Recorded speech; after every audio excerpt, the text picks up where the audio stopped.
सन 2004।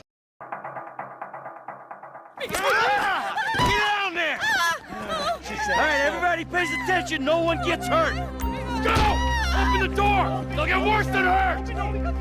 कहानी की शुरुआत होती है नॉर्थ यंगटन के एक बैंक से, जहाँ पे माइकल और उसके दो साथी Brad and Trevor Phillips robbery करने आते हैं। लेकिन शायद उनकी किस्मत कुछ ज्यादा खराब थी, क्योंकि जो ड्राइवर उनको पिक करने आया होता है, क्रॉस शूटिंग के दौरान उसकी भी मौत हो जाती है। और जब इनके हाथ गाड़ी लगती है, अनलकीली ये ट्रेन से टकरा के एक दरख्त पे क्रैश करते हैं।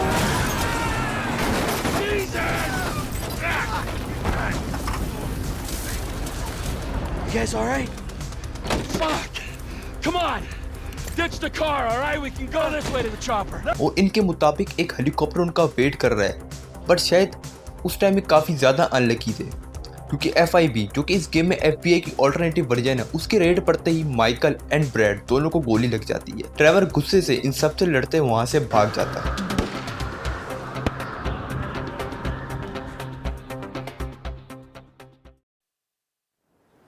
Michael was not always a good husband, not always a good citizen.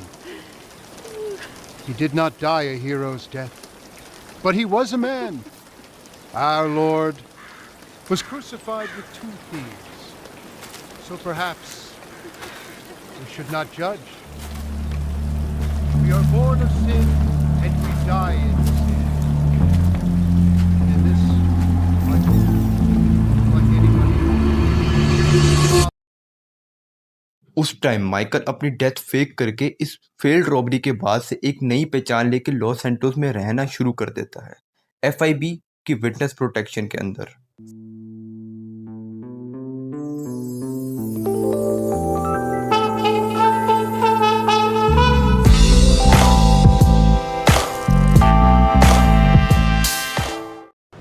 Your son, James.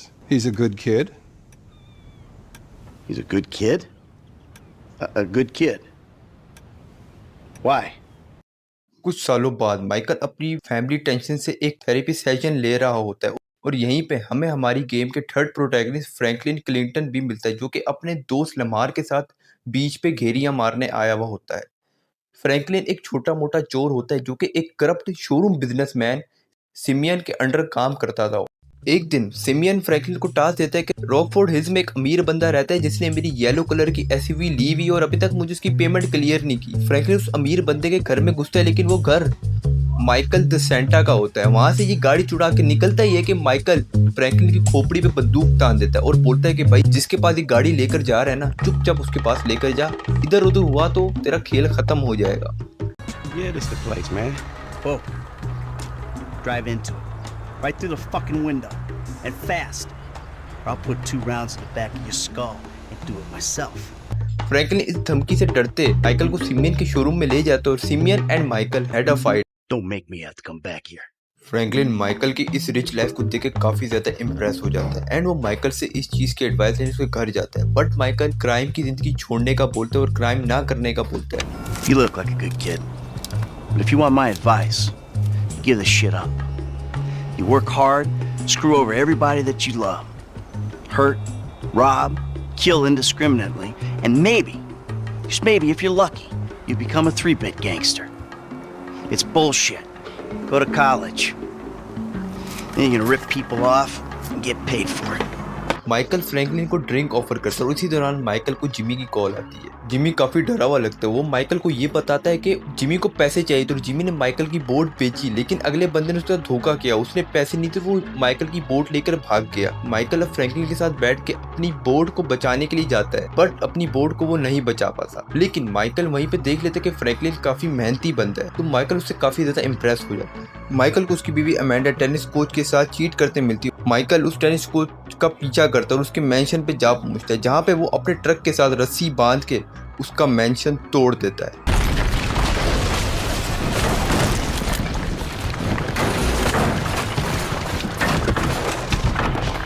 लेकिन माइकल को घर आते पता लगता है कि ये मेंशन लॉस सैंटोस के सबसे बड़े मैक्सिकन गैंगस्टर मार्टिन मत्राजो की गर्लफ्रेंड का था। और अब जब माइकल से नुकसान के पैसे मांगता है तो माइकल के पास इतना पैसा नहीं होता कि वो इतनी बड़ी रकम मार्टिन को दे दे। और इस वजह से माइकल अब अपने पुराने दोस्त लेस्टर को कॉल करता है, उसे अपनी परेशानी बताता है। लेस्टर एक प्लान बनाया जहाँ पे वो फ्रैंकलिन और माइकल को इकट्ठा करके एक ज्वेलरी स्टोर लूटता है। और जब वहाँ का गार्ड माइकल को रोक तो माइकल उसके सामने अपना आइकॉनिक डायलॉग बोलता है, You forget 1,000 things every day, pal.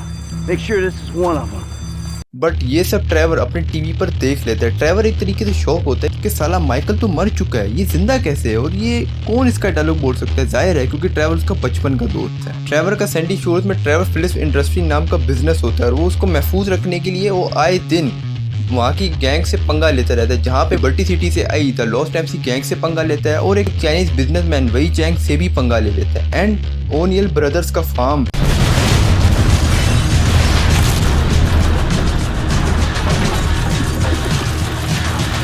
खत्म करके अब टाइम आ गया था कि ट्रेवर माइकल को ट्रैक करते लॉस सैंटोस जाता है।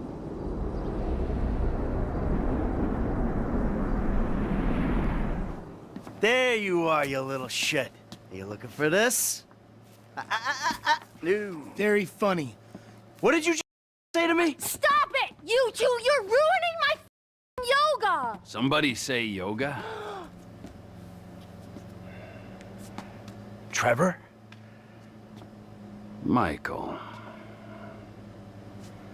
Hey. It's good to see you, man.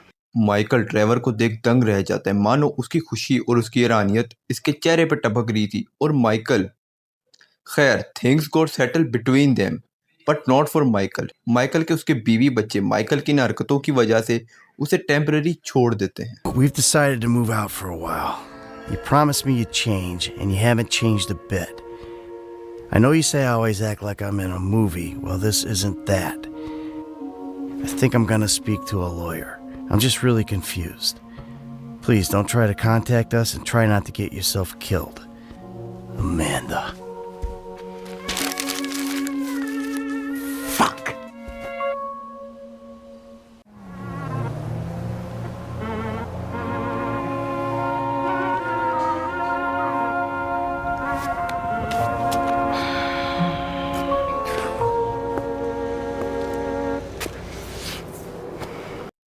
FIB के special agent Steve Haines Michael, Franklin, Trevor and Lester को यूज करता है, जिसमें वो उनसे IA के फंड चुरा FIB को देने का कहता है। ट्रेवर फिलिप्स का ब्लेन काउंटी में जो बिजनेस था उसके काफ़ी ज़्यादा माड़े हालात हो गए थे। वो माइकल से हेल्प मांगता है और माइकल उसे काम दिलाने मार्टिन मट्राजो के पास ले जाता है। मट्राजो ट्रेवर से अपना काम निकलवा के उसे पैसे नहीं देता तो ट्रेवर गुस्से में उसकी वाइफ पैट्रिशिया को किडनैप करके ले आता है, जिससे माइकल का तो अब लॉस सैंटोस में जाना पूरी तरीके से बैन हो जाता है। Oh no! Oh shit! But एक दिन ट्रेवर का बिजनेस पार्टनर रॉन उसे बताता है कि मैरी वेदर की ट्रेन यहाँ से हर महीने गुजरती है, उसमें काफ़ी ज़्यादा एक्सपेंसिव चीज़ें होती हैं। तो ट्रेवर की लालच जाग जाती है। ट्रेवर अब मैरी वेदर की ट्रेन का पीछा करता है और पीछा करते करते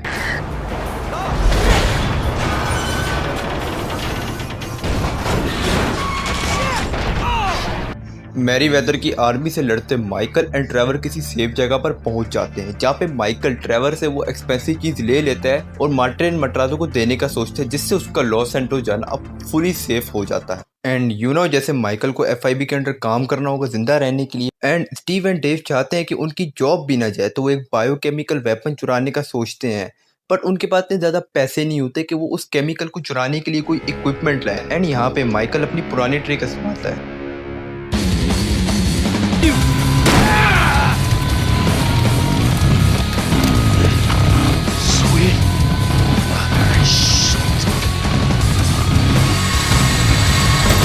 प्लेटियो बे की हाइस्ट करके ये चुराया हुआ सारा पैसा FIB को दे देते और इन्हें इस हाइस्ट से कख प्रॉफिट नहीं होता, क्योंकि जो हाइस्ट का पैसा है वो FIB बायोकेमिकल की हाइस्ट की फंडिंग के तौर पर उनसे ले लेती है। अब फाइनली वो दिन आ ही जाता है जब FIB उस बायोकेमिकल को चुरा लेती है।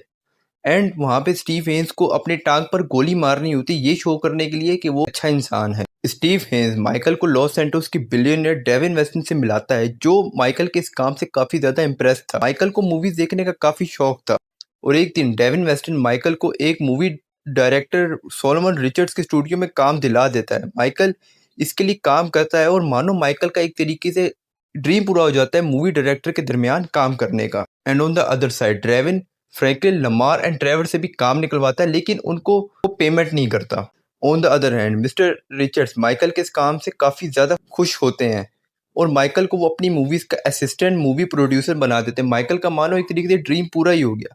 बट डेविन वेस्टर्न उस मूवी को बंद कराना, अपनी इंश्योरेंस पूरी करना चाहता था और ये बात माइकल को हरगिज़ पसंद नहीं आई। मोली जो कि डेविन की असिस्टेंट है वो मूवी को लेकर भाग जाती। माइकल उसका पीछा करते एयरपोर्ट पे जाता है और मोली वहाँ से भागते एक रनिंग प्लेन के इंजन में आग कुचल जाती है एंड माइकल सक्सेसफुली वो मूवी लेकर वहाँ से चला जाता है। ट्रेवर को माइकल पर एक तरीके से शक होने लगता है और वो अपना शक दूर करने के लिए माइकल से सवाल करता है, भाई अगर तू जिंदा है तो वो तेरी नॉर्थ यंगटन में कब्र है उसमें कौन दफन? माइकल बात घुमाता है कि छोड़ भाई ये कुछ भी नहीं है, बस तू बैठ आज ड्रिंक पीते हैं। लेकिन ट्रेवर इस शक को दूर करने के लिए नॉर्थ यंगटन निकल जाता है। ट्रेवर का पीछा करते माइकल भी नॉर्थ यंगटन निकल जाता है और वो कब्रिस्तान पहुँच कर देखता है कि ट्रेवर उसकी कब्र खोद रहा है। एंड जब ट्रेवर से खोदता है तो उसमें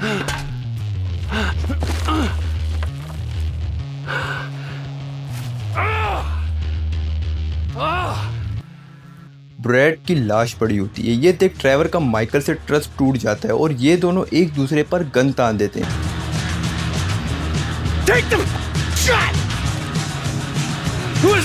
एंड ट्रेवर के राइवल्स चाइनीज वहाँ शो अप कर देते हैं और माइकल बेचारा इनके बीच फंस जाता है और ये चाइनीज ये समझते हैं कि ये बंदा हमें ट्रेवर के पास लेकर जाएगा। उधर लॉस एंटोस में फ्रैंकलिन माइकल को कॉल करता है, बट उसके कॉल ना उठाने से फ्रैंकलिन माइकल के घर पहुंच जाता है और माइकल वहां भी उसे नहीं मिलता। ये बात फ्रैंकलिन को टेंशन दे देती है और वो ये बात लेस्टर को बताता है। लेस्टर माइकल का फ़ोन ट्रैक करके फ्रैंकलिन को भेजता है और फ्रैंकलिन वो ट्रैक करते एक मीट फैक्ट्री में पहुंचता है जहां उसे माइकल मिल जाता है। फ्रैंकलिन चाइनीज़ गैंग से लड़ते माइकल की हेल्प कर उसे वहाँ से बचा लेता है। आफ्टर डेट फाइनली माइकल की फैमिली रीयूनाइट हो जाती है। FIB की एजेंट स्टीव माइकल को बताता है कि उसकी अपनी एजेंसी उस पर शक कर रही है और वो माइकल को बोलता है कि FIB के सर्वर से मेरा सारा डेटा डिलीट कर दो ताकि उनका शक मुझसे कम हो जाए। लेकिन माइकल इस चीज़ का फ़ायदा उठाते अपना ही क्राइम रिकॉर्ड डिलीट कर देता है। फ्रैंकलिन के दोस्त लमार को स्ट्रेच किडनैप करवा लेता है और यहाँ पर हमारे तीनों कैरेक्टर लमार को स्ट्रेच से बचाते हैं। स्टीव हेन्स को ये बात पता चल जाती है कि माइकल ने उसका डेटा नहीं बल्कि माइकल ने अपना डेटा इरेज किया है, तो वो वहाँ पे माइकल को मारने पहुँच जाते हैं। बट सडनली वहाँ पे मैरीवेदर के ऑफिसर्स एंड IAA के ऑफिसर शो अप कर देते हैं और वहाँ पे काफ़ी बड़ा स्टैंड ऑफ होता है। इस स्टैंड ऑफ के बीच माइकल को ट्रेवर बचा ले तो ट्रेवर माइकल को एक ही चीज़ बोलता है, Hey! Anyone's gonna kill you, old friend! It's gonna be me! Oh, you here to finish the job, T? No, I'm just here for the opportunity. Now run! And उनसे बचते Michael and Trevor एक safe जगह पे पहुंचते हैं जहाँ पे Michael Trevor को एक आखिरी हाइस्ट का बताता है। One last score.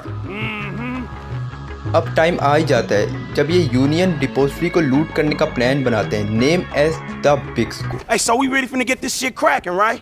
अब यूनियन डिपोजिटरी में घुसने के लिए माइकल एंड ट्रेवर गार्ड्स का गेटअप करते हैं और वहाँ से गोल्ड चुरा लेते हैं वर्थ 200 मिलियन। और जब भी किसी सुनसान जगह पर लेकर आते तो वहाँ पे मैरीवेदर शो अप हो जाते। शूट आउट के बाद वो तीनों कार से स्केप करते हैं एंड वो अपनी कार एंड गोल्ड ट्रक में लोड करते एक शहर से दूर चले जाते हैं। लेस्टर यहाँ पे उन्हें ये बताता है एज सून वो गोल्ड पिघला के उन सबको उनका पैसा दे देगा। डेविन वेस्टर्न फ्रैंकलिन को कहता है कि तुम माइकल को मार दो और मैरीवेदर फ्रैंकलिन को कहती है कि तुम ट्रेवर को मार दो और लेकिन फ्रैंकलिन यहाँ पे थर्ड ऑप्शन चूज करता है। थर्ड ऑप्शन में फ्रैंकलिन लेस्टर के पास जाता है अपनी कंफ्यूजन दूर करने। लेस्टर यहाँ फ्रैंकलिन को बताता है आपस में लड़ने से बेहतर है तुम लोग अपने ही दुश्मनों को खत्म करके एक अच्छी जिंदगी जियो, तीनों जिंदा रहो। फ्रैंकलिन यहाँ माइकल और ट्रेवर जो आपस में लड़ रहे होते हैं उन्हें राजी करते और वहाँ पे अचानक मैरीवेदर की रेड पड़ जाती है। वहाँ पे शूट आउट से जब वो मैरीवेदर के बंदे फारिग कर देते हैं तब वो प्लान बनाते हैं कि हम एक एक दूसरे के दुश्मन को मारेंगे। फ्रैंकलिन या ट्रेवर के दुश्मन चाइनीज वेई चैंग को मारता है, ट्रेवर माइकल के दुश्मन स्टीव हेन्स को और माइकल फ्रैंकलिन के दुश्मन स्ट्रेच को। एंड में ट्रेवर डेविन वेस्टर्न के घर पहुंच उसे किडनैप करता है और एक पहाड़ी पे ले जाते हैं जहाँ पे फ्रैंकलिन एंड माइकल दोनों पहुंच जाते हैं। Ooh, safe and sound. Ain't that right, buddy?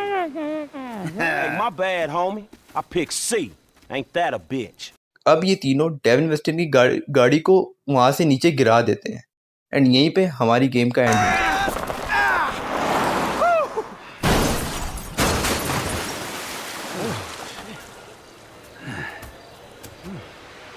So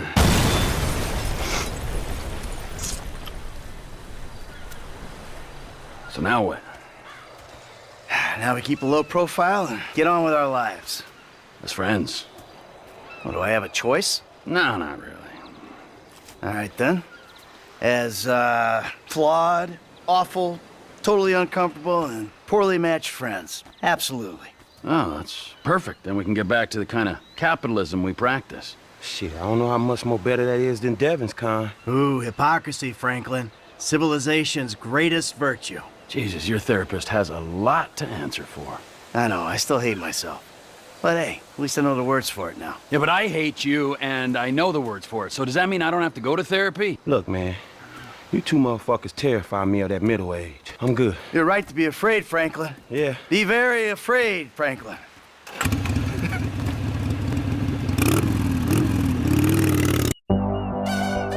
Tell you one thing, T. I'm getting too old for this nonsense. Oh.